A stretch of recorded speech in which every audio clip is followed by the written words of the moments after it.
Hoje, na classe de adultos, estudaremos a lição de número 12, que tem como título o modelo de missões da igreja de Antioquia. A lição está fundamentada em 3 passagens bíblicas, e elas são Atos capítulo de número 11, versículo 19 ao 26, Atos capítulo 13, versículo do 1 ao 5, e não consta aqui na leitura bíblica em classe, mas abordaremos esse texto, Atos capítulo de número 14, versículo 24 ao 28. Os nossos objetivos são, acompanhe comigo, em primeiro lugar, apresentar a natureza e as características da igreja de Antioquia. Em segundo lugar, expor a sua natureza missionária. E, por fim, enfatizar o serviço de missões em Antioquia. Esses objetivos serão atingidos mediante a explicação e aplicação dos pontos e subpontos desta lição. O nosso texto principal nos diz: e servindo eles ao Senhor e jejuando, disse o Espírito Santo: apartai-me a Barnabé e a Saulo para a obra a que os tenho chamado. Atos capítulo de número 13, versículo de número 2. A fim de elaborarmos aqui uma comparação de traduções, como sempre fazemos no texto áureo, eu trouxe a versão NVI, que nos diz: enquanto adoravam o Senhor. Veja o ambiente em que esses profetas e doutores estavam, um ambiente de culto, um ambiente de louvor. Eles não só adoravam, mas jejuavam. E nesse ambiente onde a sensibilidade espiritual estava lá em cima, eles ouviram a voz do Espírito Santo, que disse: separem-me Barnabé e Saulo para a obra a que os tenho chamado. O Espírito fala no meio da igreja. E eu não tenho dúvidas disso. Ele orienta, ele guia, ele atua por meio dos discípulos, por meio da igreja. Ele não age à parte da igreja, mas em sintonia com ela. E olhando para esse texto aqui, nós percebemos que é a igreja que jejua e ora. É a igreja que impõe as mãos e despede. Mas, veja a cooperação aqui, mas é o Espírito que envia os missionários. Assim, os missionários exercem seu ministério pelo Espírito Santo. Foi o próprio Espírito Santo que enviou os missionários para o campo de trabalho, conforme Atos capítulo 13, versículo 3 e 4. John Stott diz uma coisa interessante sobre essa passagem. Guardem esse texto aí no coração de vocês. Diz o estudioso bíblico, não seria, ele está fazendo aqui uma pergunta com afirmações. Veja, não seria certo dizer que o Espírito enviou, instruindo a igreja a fazê-lo, e que a igreja os enviou por ter recebido instruções do Espírito? É uma pergunta que contém uma afirmação. É certo dizer isso. A igreja só enviou porque o Espírito Santo instruiu. Não é? E a igreja agiu aqui em cooperação com o Espírito e o Espírito com a igreja. E ele prossegue dizendo: esse equilíbrio é sadio e evita ambos os extremos. Que extremos são esses? Os extremos sempre são ruins. O primeiro é a tendência para o individualismo, pelo qual uma pessoa alega direção pessoal e direta do Espírito Santo sem nenhuma referência à igreja. Deus só fala com ele, Deus só tem intimidade com ele, não tem intimidade com ninguém na igreja. Não é? Ele às vezes quer fazer uma coisa, não, Deus falou comigo, mas não falou com a liderança, não falou com a igreja, não falou com o povo, não, só falou comigo. Essa tendência ao individualismo é um extremo, nós devemos tomar cuidado com isso. O segundo é a tendência para o institucionalismo, quando a voz da igreja se torna superior e maior do que a voz do Espírito Santo. São extremos. Não é? O institucionalismo é quando todas as decisões são tomadas pela igreja sem nenhuma referência ao Espírito Santo. Apesar, escute, de não podermos negar a validade da escolha pessoal, ela só é sadia e segura quando vinculada ao Espírito e à igreja. Nós percebemos aqui que uma das características da igreja espiritual tem aqui a questão missionária, a igreja que envia missionário, mas uma das características mais básicas de uma igreja espiritual é a presença de uma sensibilidade à voz do Espírito. E não só sensibilidade para ouvir, mas disposição no coração para obedecer. O Espírito falou e logo em seguida a igreja agiu conforme a orientação do Espírito Santo. A gente vai ver que a igreja de Antioquia era essa igreja muito sensível, muito obediente à direção de Deus. A verdade prática nos diz o seguinte: a ação do Espírito Santo é a garantia do sucesso de toda a obra missionária. O Espírito, ele é o executivo das missões. E eu quero aqui deixar para a nossa meditação e para a sua discussão em classe 3 textos. Veja só, 3 textos que mostram o Espírito como garantia para o sucesso na obra missionária. O primeiro texto está em João, capítulo 16, versículos 7 ao 11, que diz: mas eu lhes digo a verdade, é melhor para vocês que eu vá, porque se eu não for, o Consolador não virá para vocês, mas se eu for, eu enviarei a vocês. Quando ele vier, convencerá o mundo do pecado, da justiça e do juízo. Do pecado, porque eles não creem em mim; da justiça, porque eu vou para o Pai e não me verão mais; do juízo, porque o príncipe deste mundo já está julgado. Veja a obra do Espírito por intermédio dos discípulos de Jesus, ou seja, por intermédio da igreja, por intermédio da pregação. Por meio da pregação, o Espírito convence o homem do pecado. Pecado da incredulidade. Por meio da pregação, o Espírito convence o homem, o ímpio, o incrédulo, da justiça que há em Cristo, da justiça de Cristo. E também convence o homem do juízo vindouro. O Espírito leva o homem ao arrependimento. Essa é a reação que se espera mediante a atuação do Espírito Santo. Mas há outro texto aqui, Atos capítulo 1, versículo de número 8, que diz: mas vocês receberão poder ao descer sobre vocês o Espírito Santo. Aí olha aqui a finalidade: o poder não é para ficar falando em língua. Não. O poder é para cumprir isso aqui. E serão minhas testemunhas tanto em Jerusalém, como em toda a Judéia e Samaria e até os confins da terra. Foi justamente isso que aconteceu no livro de Atos. Lucas, nos próximos capítulos do livro de Atos, está mostrando como o evangelho, que cresceu em Jerusalém, se espalhou para a Judéia, Samaria e chegou através do ministério das viagens missionárias do apóstolo Paulo aos confins da terra, que aqui no caso era Ásia e Europa. No livro de Atos, confins da terra naquela época eram Ásia e Europa. Então o evangelho saiu de Jerusalém e estendeu as suas tendas até os confins da terra. Tem outro texto aqui, e esse eu acho interessante, mostrando o Espírito Santo atuando na obra missionária. Romanos, capítulo 15, versículo 18 ao 19. Olha o que Paulo diz. Ele está fazendo um resumo de suas viagens missionárias. Não me atrevo a falar de nada, exceto daquilo que Cristo realizou por meu intermédio, em palavra e em ação, a fim de levar os gentios a obedecerem a Deus, pelo poder de sinais e maravilhas. E por meio do poder de quem? Do Espírito de Deus.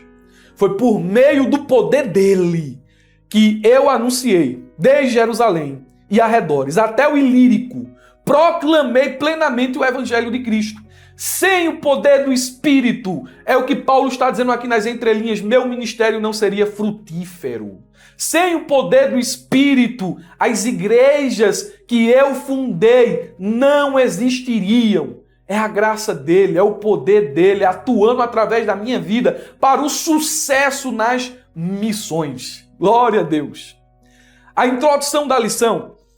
Me permitam aqui dizer, aqui antes de ler a introdução da lição, os irmãos que estão me assistindo por meio do YouTube, por favor, meus irmãos, não passem por esse vídeo aqui sem deixar o like, sem se inscrever no canal e sem ativar o sininho para receber as notificações. Nós disponibilizamos para vocês essa pré-aula e também esse material que dá muito trabalho produzir, que é o subsídio. Ele está aqui em um link na descrição do vídeo. Você vai clicar e gratuitamente fazer o download aqui desse material. Então, o que você pode fazer por nós? Só ativar o sininho, se inscrever, deixar o like, compartilhar esse vídeo nos grupos da igreja. Faça isso em nome de Jesus.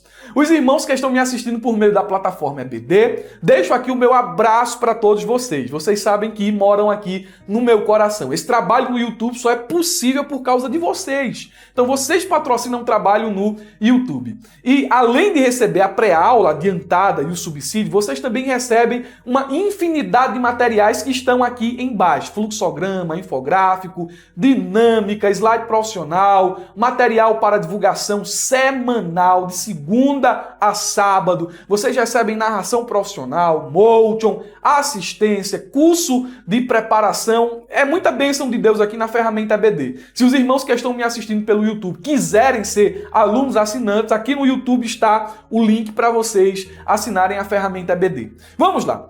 A introdução nos diz: nesta lição, estudaremos a respeito da primeira igreja cristã formada por gentios, a igreja de Antioquia. Veremos a sua fundação e formação, sua vida ministerial e de comunhão, como foram os resultados produzidos da prática missionária da igreja. Então, como o comentarista aqui menciona, nós vamos focar apenas na igreja de Antioquia da Síria.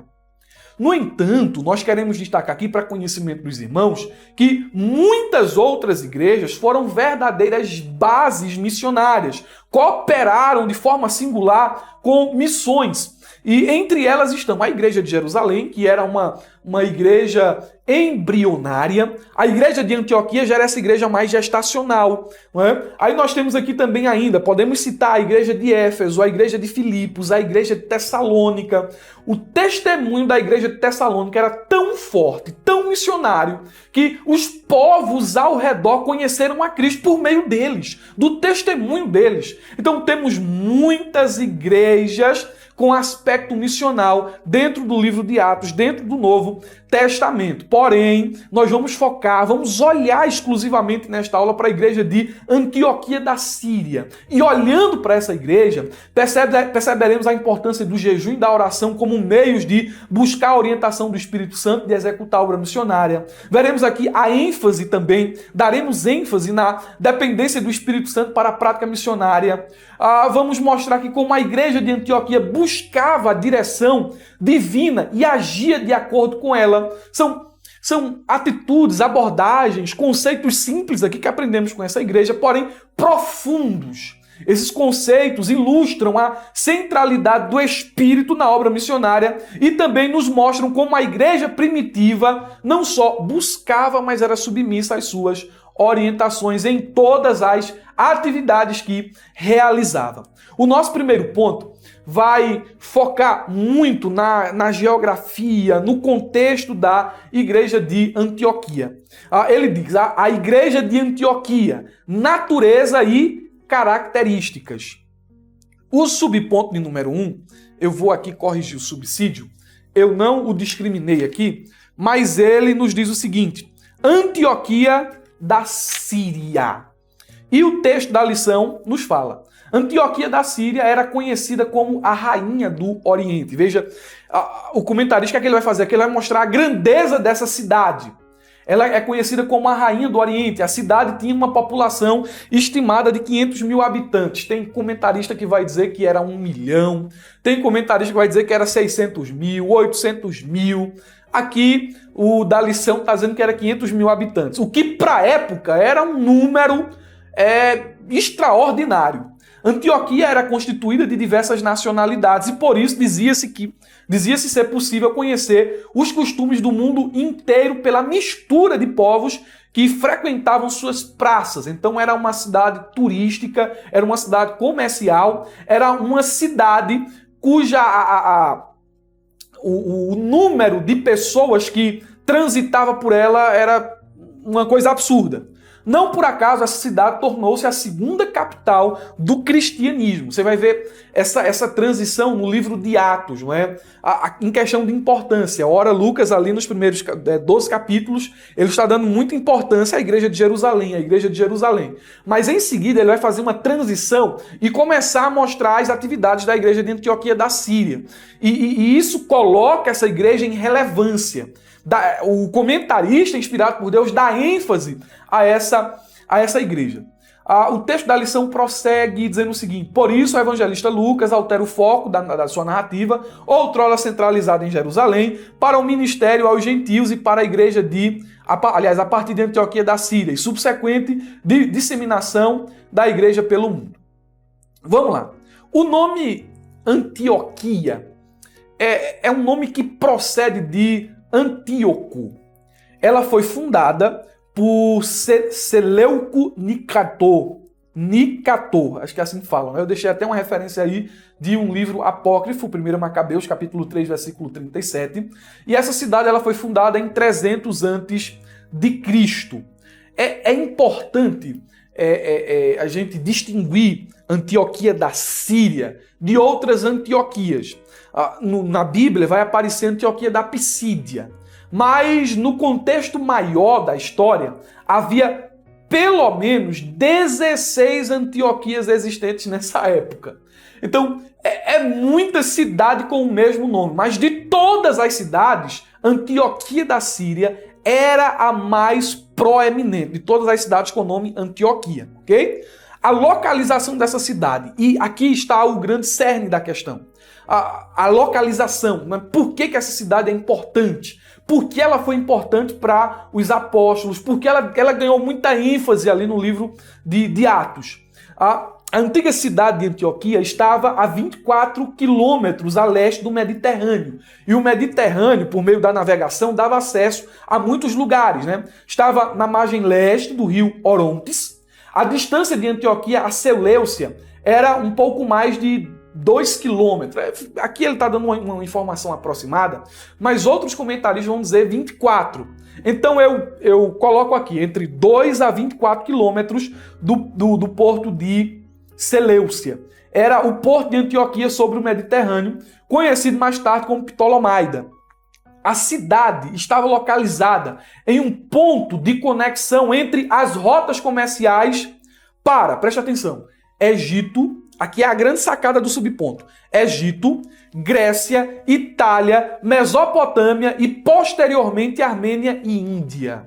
E eu coloquei em negrito aqui no subsídio. Sua localização foi estratégica para o comissionamento de missionários para levar o evangelho aos locais ao redor do Mediterrâneo e além dele. Então, o Espírito Santo não falou por acaso naquele culto lá em Antioquia, não. Ele falou ali e ele tinha a intenção, foi ele quem conduziu Barnabé e Saulo para lá. Os apóstolos enviaram, a igreja de Jerusalém enviaram eles para lá, mas foi o Espírito quem estava ali conduzindo todas as situações. Eles foram enviados para lá não por acaso. Antioquia foi uma escola missionária para eles. E ao final de um ano, né, depois de um tempo ali ensinando o pessoal em Antioquia, o Espírito disse: pronto, vocês estão onde eu queria. Aqui vocês têm acesso ao mundo. Separem Barnabé e Saulo para a obra que eu os tenho chamado. Daqui eles irão viajar para o mundo. Então a localização de Antioquia era muito estratégica. O subponto de número 2 diz: a igreja em Antioquia. Olha o texto da lição. Após a perseguição que sucedeu por causa da morte de Estevão, que fez os membros da igreja de Jerusalém se dispersarem para a Judéia e Samaria, o Espírito Santo dirigiu os passos dos primeiros cristãos dispersos para os confins da terra, chegando, portanto, a Antioquia da Síria. Nessa cidade, após uma série de conversões, ocorreu a fundação da primeira igreja gentílica. Minha sugestão: se você tem tempo na sala de aula, você vai fazer o seguinte: você vai pegar aí sua Bíblia, vai pedir para os alunos pegarem as Bíblias deles e vocês juntos vão ler Atos capítulo 11, versículo 19 ao 30. Nesse texto aqui nós encontramos a gênese da igreja de Antioquia da Síria. E é importante porque o subponto, ele quer justamente, esse subponto 2 aqui, ele quer justamente destacar isso, como essa igreja nasceu. Na leitura bíblica em classe, nós temos o versículo 19 ao versículo de número 26. Deixe-me ler aqui esses versículos com vocês. E os que foram dispersos pela perseguição, depois da morte de Estevão, que sucedeu por causa da morte de Estevão, caminharam até a Fenícia, Chipre e Antioquia, não anunciando a ninguém a palavra, senão somente aos judeus. Então vamos lá. Os judeus dispersos pela perseguição, saíram de Jerusalém e chegaram nesses 3 lugares. Fenícia, que hoje é o moderno Líbano, Chipre, que era o domicílio de Barnabé, e Antioquia da Síria, que era a capital da província romana da Síria, Antioquia da Síria, por isso que se chama assim. Então, eles saíram de lá, e o texto prossegue dizendo: e havia entre eles alguns varões de Chipre e de Cirene, os quais, entrando em Antioquia, falaram aos gregos anunciando o Senhor Jesus. Quem foram os evangelistas de Antioquia? Homens de Chipre e de Cirene. Ok? Então aqui ele está mostrando a gênese da igreja. Começaram a pregar para os gregos. Aí o versículo 21 diz: e a mão do Senhor era com eles, e grande número creu e se converteu ao Senhor. Versículo 22. E chegou a fama destas coisas aos ouvidos da igreja que estava em Jerusalém, e enviaram Barnabé até Antioquia, o qual, quando chegou e viu a graça de Deus, se alegrou e exortou a todos que, com firmeza de coração, permanecessem no Senhor. Porque era, aí o texto prossegue dizendo aqui, vou ler o versículo 25. E partiu Barnabé para Tarso à busca de Saulo, e achando, o conduziu para Antioquia. É notório, não é, dizer aqui, falando ainda sobre esse subponto 2, que a perseguição, ela nunca vai acabar com a igreja. Nunca. Você olha para a história, e dentro da história você vai ver que a perseguição ela sempre foi o vento que espalhou a chama do evangelho. Quanto mais se perseguia a igreja, quanto mais se matavam os cristãos, você vai ver que a igreja mais crescia, que era para ser o contrário. É por isso que eu acho que foi, me fugiu agora, acho que foi Tertuliano ou foi Orígenes, que disse que o sangue dos mártires é o combustível da igreja.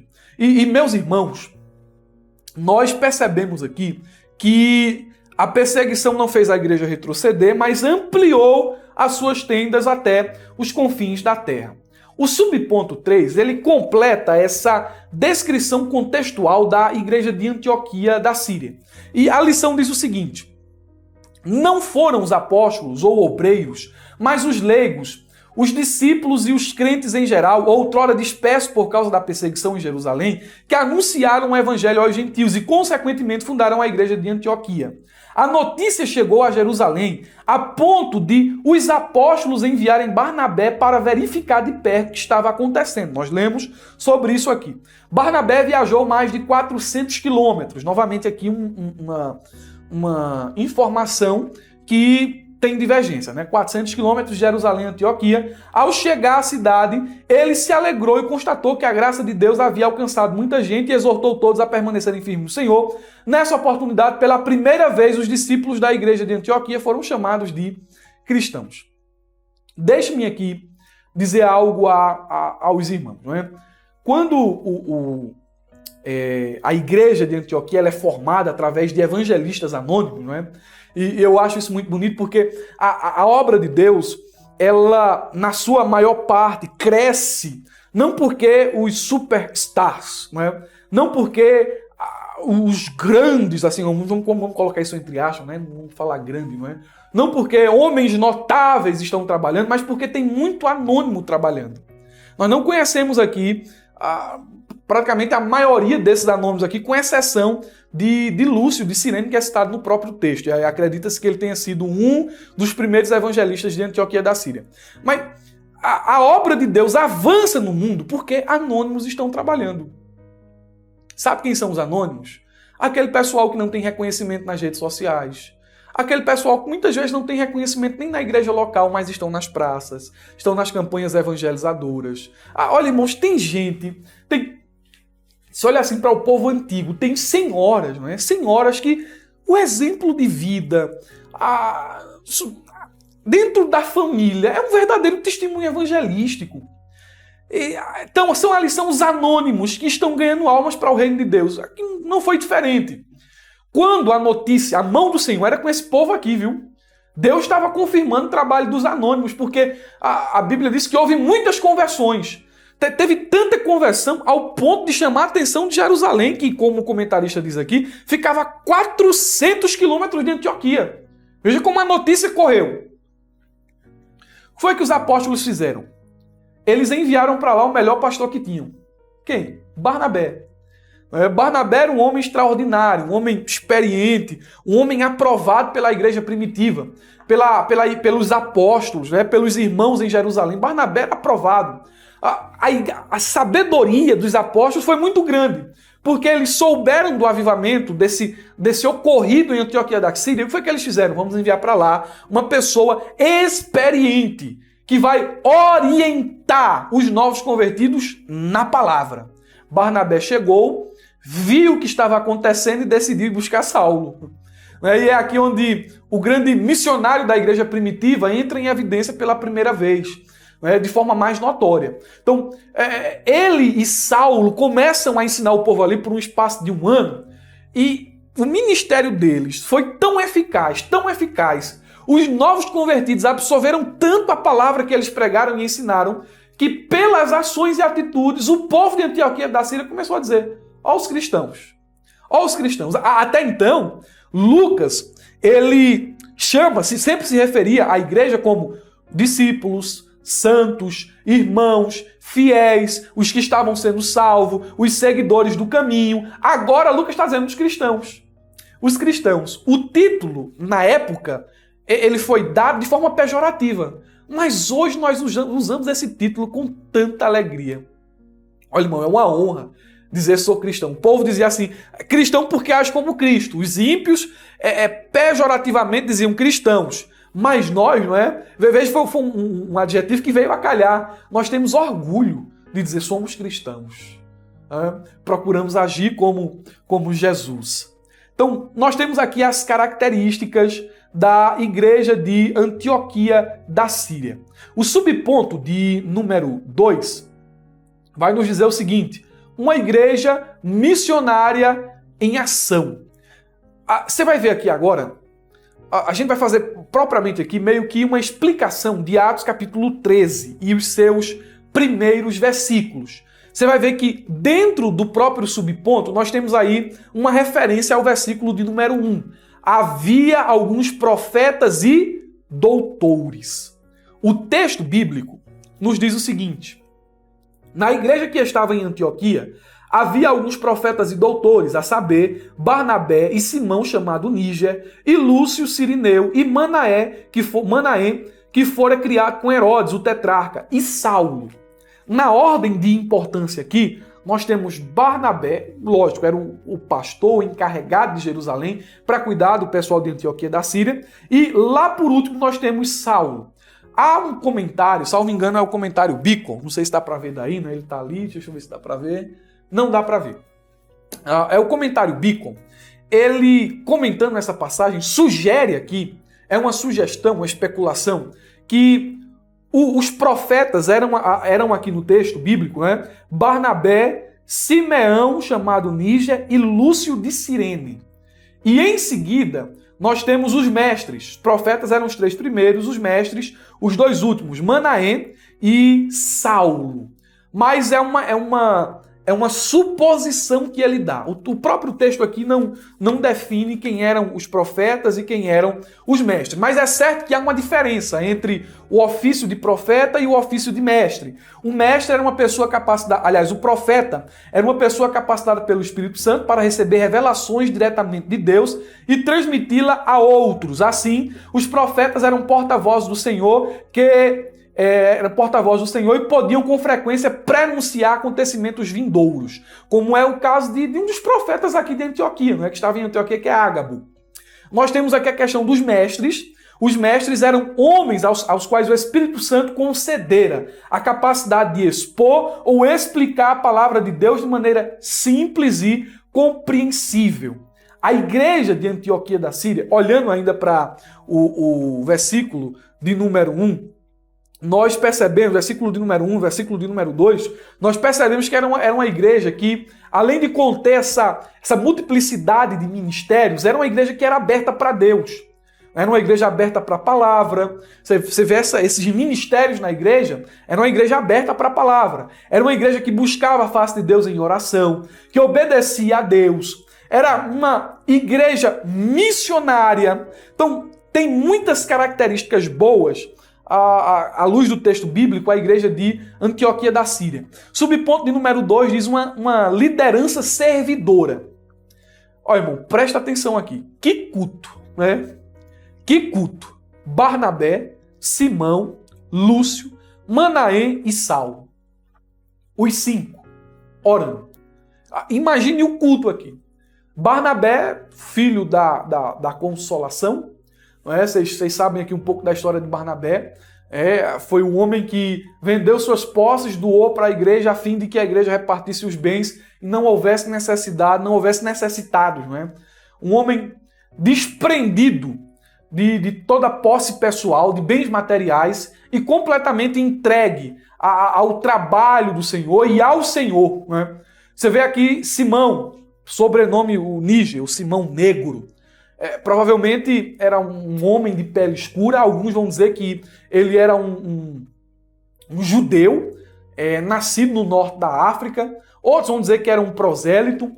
Alguns até vão associar esse Simão aqui como o Simão Cirineu, que carregou a cruz de Jesus lá na Via Dolorosa, não é? Até em direção ao Gólgota. Se é a mesma pessoa, extraordinário isso aqui, não é?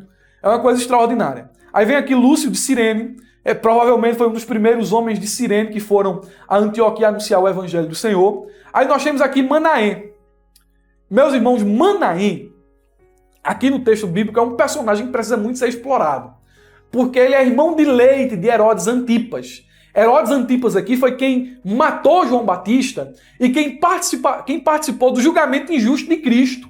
Então, era um homem extremamente perverso, Herodes Antipas. E Manaém foi criado lado a lado com ele. Não é? Irmão, meio-irmão ou irmão de leite de Herodes Antipas. Como é que pode Manaém ser crente? É uma coisa que, se a gente investigasse aqui, dava muita mensagem, não é? E por último, nós temos aí Saulo. Esses 5 homens aqui mostram que a igreja primitiva ela não fazia distinção de raça e cor. Então, o grupo aqui era muito distinto e, apesar de muito distinto, muito unido em propósito. A liderança aqui era uma liderança extraordinária. Eu até separei aqui os segredos de um serviço bem-sucedido. Nós vemos essa liderança em atuação e nós percebemos quais são os segredos de um serviço bem-sucedido, de um trabalho bem-sucedido. Primeiro, esperar em Deus. Segundo, ouvir a sua voz. Esperar em Deus, aqui eu estou falando de oração, de jejum. Ouvir a voz de Deus. Terceiro, obedecer a sua chamada. E quarto, cooperar nas atividades da igreja. Então, nós observamos aqui à luz do texto bíblico que essa liderança era servidora, era uma liderança crente, diferente etnicamente, a palavra certa não é ética, não é? Etnicamente, diferente, gente de visões diferentes, não é? Mas que agora, como igreja, um propósito, um Senhor, um objetivo. Subponto de número 3, do tópico 2. Apartai-me a Barnabé e a Saulo. Olha o que a lição diz. Nesse ambiente de sensibilidade espiritual, o Espírito Santo ordenou que separassem Barnabé e Saulo. A lição aqui é muito clara. Na obra missionária e em qualquer projeto na obra de Deus, devemos entrar num propósito de jejum e oração para receber a orientação do Espírito, bem como para executar a orientação do Espírito Santo. Eu não vou falar aqui necessariamente de jejum e oração. Falamos sobre isso em aulas passadas. Mas eu quero deixar bem claro aqui que o Espírito Santo ele é o executivo da obra missionária. Ele é quem está guiando, orientando aqui a liderança, a igreja. Então, considere esses pontos aqui que eu vou falar. Primeiro, o Espírito Santo ele viu a necessidade urgente da obra missionária e chamou com urgência os 2 missionários, dizendo: apartai-me a Barnabé e a Saulo para a obra a que os tenho chamado. Há uma tradução aqui que diz, deixa eu ver aqui se a tradução aqui já diz assim. Servindo, apartai-me. Não.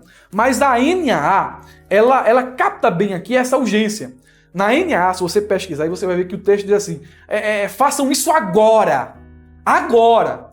Era o Espírito mostrando que não podia ser depois. Não, é agora. Urgência. Então, a ação do Espírito na obra missionária, nas missões, demonstra a sua urgência. O ponto 2 que eu quero que você considere aqui pode ser extraído de Atos 16, capítulo de número 7. O texto diz que Paulo queria ir para a Bitínia, mas o Espírito de Jesus não lhe permitiu. E eu aprendo com esse texto aqui que o Espírito conhece as regiões prioritárias para missões. Pregar na Bitínia. Pregar é uma coisa boa.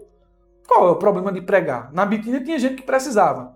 Mas o Espírito que conhece o contexto e os contextos, disse Paulo, agora não. Depois você vai para lá. Mas agora não. Há locais que são minha prioridade. Vá lá. Atos 16 e 6. O texto diz que eles foram impelidos pelo Espírito Santo, aliás, impedidos pelo Espírito Santo, de anunciar a palavra na Ásia. Então, você vê que o Espírito, ele age mostrando urgência, ele age mostrando quais são as prioridades, mas ele guia também aqui, ali, para cá. Eu quero você aqui nesse caminho, nessa rota, nessa cidade, naquele ponto ali, naquele bairro ali. Ele é o executivo de missões. Donald Stamps, comentarista dos rodapés, né, dos estudos ali que estão nos rodapés da Bíblia de Estudo Pentecostal, comentando esse texto aqui, ele bate, viu? Ele, deixei o texto aqui, o texto é longo, mas em síntese ele está dizendo o seguinte, olha, os missionários foram comissionados para pregar o evangelho, não para estar fazendo ação social, não para estar fazendo política, não. Eles foram chamados para falar de Jesus, para libertar o povo das mãos de Satanás, da opressão do pecado e levá-los ao reino de Cristo. Paulo e Barnabé foram chamados, foram comissionados pelo Espírito, mas para fazer o quê? Pregar a palavra. Ele vai dizer isso aqui no texto que eu deixei para vocês no subsídio. Ponto de número 3. O serviço de missões. Aí nós temos aí o subponto 1. O início das missões cristãs. A narrativa de Lucas, que denominamos de primeira viagem missionária de Paulo, aliás, a narrativa de Lucas, que denominamos de a primeira viagem missionária de Paulo, começa em Antioquia com a escolha de Barnabé e Paulo pelo Espírito Santo para uma obra especial. Aqui, eu separei o trecho aqui, não é? Li uma parte da lição, mas aqui, basicamente, é uma exposição de Atos, capítulo de número 13, versículo 4 e 5. São o texto que está embasado esse subponto. E esse texto aqui, ele nos diz o seguinte, Barnabé e Saulo, enviados pelo Espírito Santo, foram até a Seleucia e dali navegaram para Chipre. Quando chegaram a Salamina, começaram a anunciar a palavra de Deus nas sinagogas judaicas. Tinham também João Marcos, como auxiliar. Então, foram comissionados, separados e enviados pela igreja. De Antioquia da Síria, os 2 servos de Cristo desceram primeiro ao porto, a Seleucia. E esse porto ficava, eu disse a vocês, entre 2 a 25 quilômetros de Antioquia. De lá eles navegaram para a ilha de Chipre, que ficava a 223 km de distância. A jornada, conhecida como primeira viagem missionária de Paulo, se estende até Atos capítulo de número 14, versículo 26. Nós vamos ver esse texto aqui no último subponto. Nessa viagem, os evangelistas concentraram seus esforços na Ásia Menor. Primeira viagem missionária. Na segunda viagem missionária, levaram o evangelho à Grécia. Na terceira viagem missionária, aqui podemos incluir aqui uma visita às igrejas da Ásia Menor e Grécia, mas se concentrou na província da Ásia e na cidade de Éfeso. Paulo trabalhou mais ou menos 15 anos como missionário. Segundo subponto, roteiro da viagem e atividades missionárias. Nesse subponto aqui, eu deixei para vocês aí um mapa. Eu não sei se o editor vai colocar em tela, mas tem aí um mapa.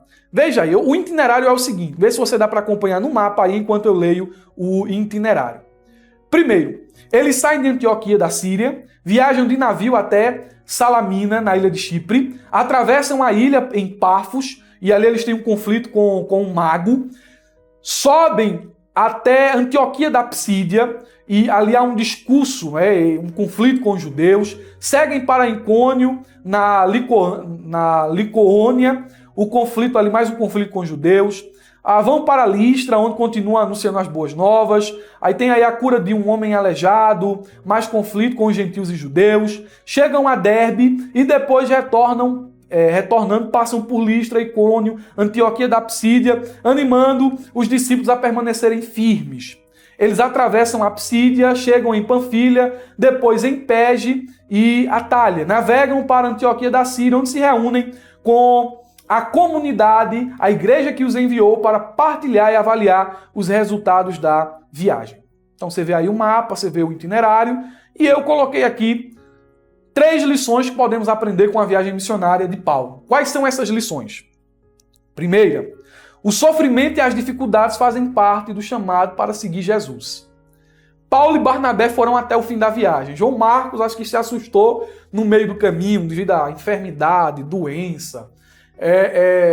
Viu um mago lá querendo fechar o tempo, né? Opressão, esse tipo de coisa, voltou. Mas tribulação faz parte de missões. Segundo, o ministério é melhor realizado através de trabalho em equipe. Paulo e Barnabé, depois Paulo e Silas, Paulo, Timóteo, Tito, por aí vai.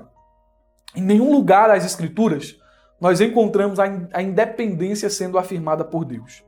Por último, nós também aprendemos aqui com a primeira viagem missionária de Paulo a necessidade de ser cheio do Espírito Santo para pregar o evangelho com ousadia e autoridade.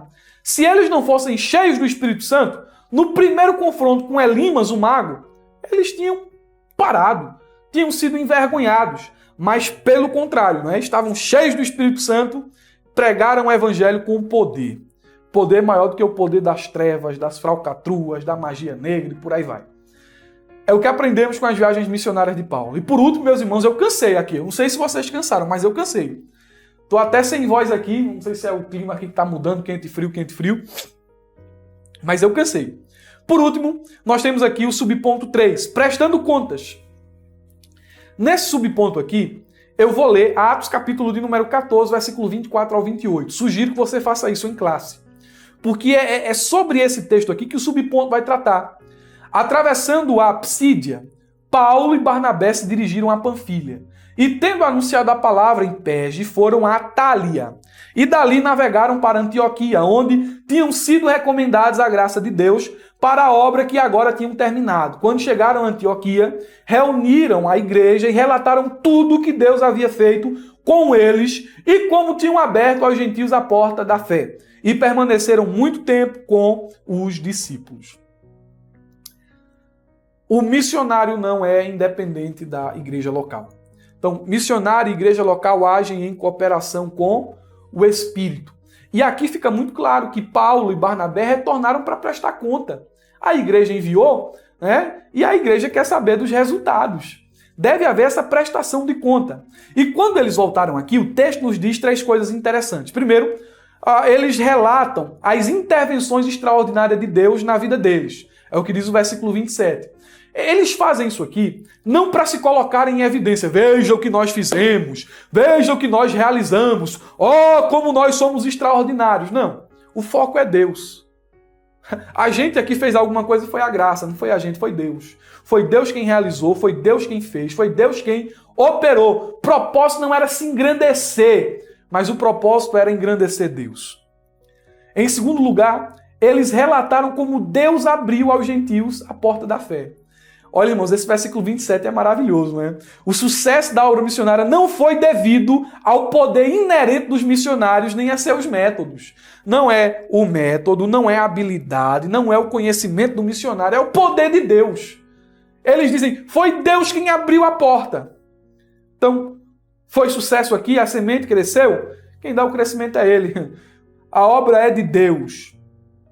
E ela é feita por intermédio de instrumentos humanos. É Deus quem opera nos evangelistas.